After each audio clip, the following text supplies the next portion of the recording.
Good morning, at least where I'm at. Sun's out, air's fresh.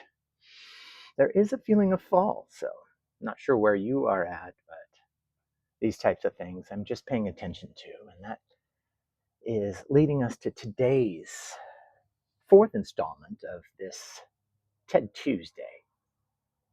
And today I want to offer us the practice of contentment. We've begun our journey by shifting into gear, fourth gear today, asking ourselves, what am I feeling? How am I feeling? Is it strong? Is it weak? And where is it located in my body? I'm really starting to pay attention to ourselves. And that inquiry has set us on a new course, one where we start to navigate not only with the mind, but with the wisdom of the body. We practiced listening to our inner and outer dialogue, hearing the cues the body gives the mind, right? I feel scattered. I feel ungrounded. What are you feeling right now? These become road signs on our inner map. And as we develop this palette of inner roads, something powerful begins to emerge. And that, my friends, today is contentment. And what is contentment? I think contentment is one of the most profound states of being. And I'm not sure who said this, but I heard it recently. The highest state that we might be able to obtain, at least in some systems, is wanting what we have. Think about that for a second. Do you want what you have?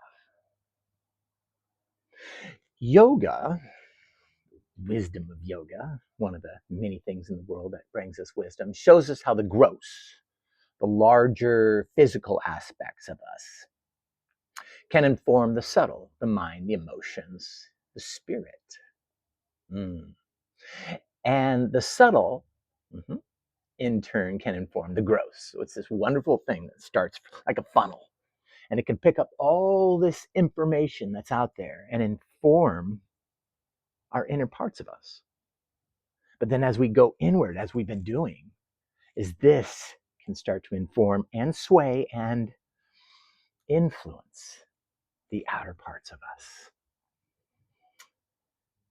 For example, as we strengthen the body through yoga, walking, climbing a mountain because it's there, or simply moving with intention, the mind absorbs the message. I am strong. I am capable, right? Conversely, when we cultivate the subtle qualities like patience, love, or clarity, they ripple outward and transform even the heaviest experiences of our body and life. This can inform that. And why this matters. Life will bring challenges that we cannot change. Illness, aging, loss, broken relationships, death. These experiences test us deeply. But through contentment, we can learn to meet them with a steadier heart. Right? Contentment doesn't pretend everything is fine, it's okay. It means releasing. It means releasing the grip, loosening the push and pull desire and aversion that we have. I want more of this because it makes me feel good. I want less of that because it makes me feel crappy. In that release, a quiet ease arises, an acceptance of what is. And I love this. My dad, he's 88 years old, and he's spending this golden period of his life without his beloved wife. of 67 years, and they knew each other for 77 years. They have letters going back to grade school. And as he sits there, I've never seen someone more content. And he says this, Dan, it are what it are. No fight, no push, no pull. Just simple contentment.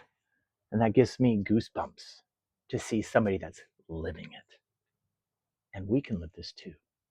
And from that ease, something more mysterious often blossoms.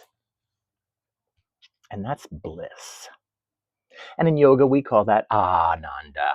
Ananda. And some of the classes that you might take, you might even hear that word, Satchit Ananda. But what is bliss? It is the state, watch out, it's the state beyond opposites. What? State beyond opposites? Most experiences that we undergo in life have an opposite, hot and cold, smooth and rough, anger and calm. But bliss belongs in a rare category that has no opposite. And it's lovely. We use opposites in our life to help balance us out. Too much of this, let's add a little bit more of that. And in that place of balance is where this place of no opposite can arise from. And so bliss may take many forms for you: faith, spirit, connection. It's very personal and subjective to you. But it cannot be forced. I am going to be content. I am going to have joy. I am going to meet this day with ease and calm.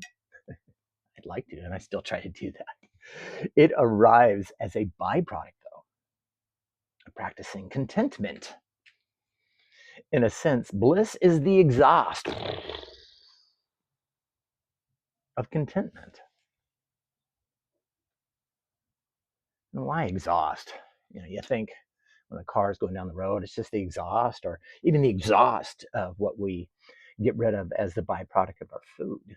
And we can sing as something from that muck and mire can rise up something beautiful. And that's why the lotus flower is such a great metaphor and literal thing that can teach us that even in the crappiest and muckiest of situations, something beautiful can arise, something new can arise.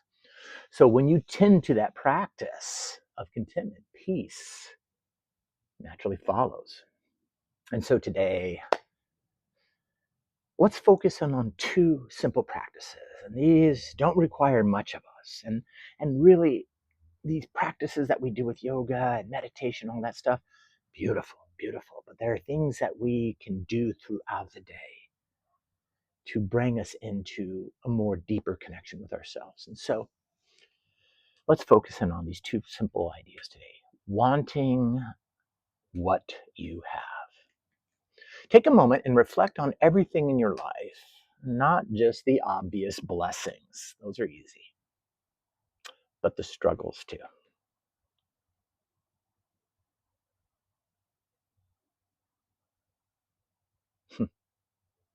I've got a few.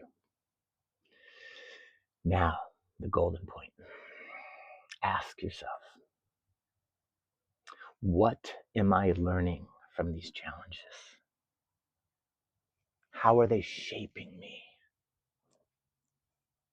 Wow.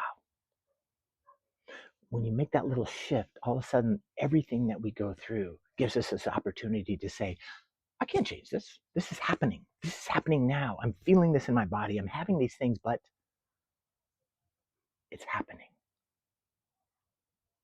And what can I learn from this? How can it shape me? That's why sometimes it's so annoying to my wife sometimes is I just chuckle when we're having an argument because I know, wow, this is what I can work with. And that's something I have to work with, sensitivity. The second thing is this idea of joy without attachment. And there are so many things in life that externally bring me joy, bring you joy, I'm sure. But let's notice what brings you joy that doesn't rely on too many external conditions? And so, like today, look at that blue sky above, quiet and calm. In some ways, that brings me joy because I'm here and I'm now, here and now. Remember that. So, here's a little personal example of kind of joy without attachment, how you can kind of shift. Because as we get older, we might see that things in our life, outer, as we talked about in the very beginning, will change. So, I have this little shoulder issue, and sometimes it makes playing an instrument painful. It's like, ugh. And when I'm in pain, it's really hard to sit there and really get into the music. But look at this music in itself, the listening, the writing of it, even playing a different instrument, still brings me a whole lot of joy. By detaching from one way of experiencing it, we can open many new doors for experiencing joy. That same joy for all of us can be triggered from many different sources. And so that's a good thing to recognize, is that it's not bearing on just one thing. Joy is a condition of being accepting and looking for different avenues to look and to experience. So we expand from the center. As we root into contentment, it ripples outward. An amazing thing to our emotions. Wow. When that center part says, it's okay. Look at how it's shaping me. That thing of anger or ill at ease or frustration releases its grip. The place of the mind that just cannot settle down, it starts to ease. And our energy starts to be able to put into experiencing life instead of trying to battle these conditions. But further, the expansion comes. It comes out to our families. And they have this subtle experience that, wow, there is this entity of joy influencing me. It goes to our partners, even further to our communities, to the culture of where we're at and spending a lot of our time. And even further than that, it goes to society itself. As somebody once said, be the change you want to see. From the deepest center of us, new roads and new paths open, ones in which we may have only imagined before. Remember, emotion is the note. You are the song that plays it. You have a great day, and I wish you much contentment.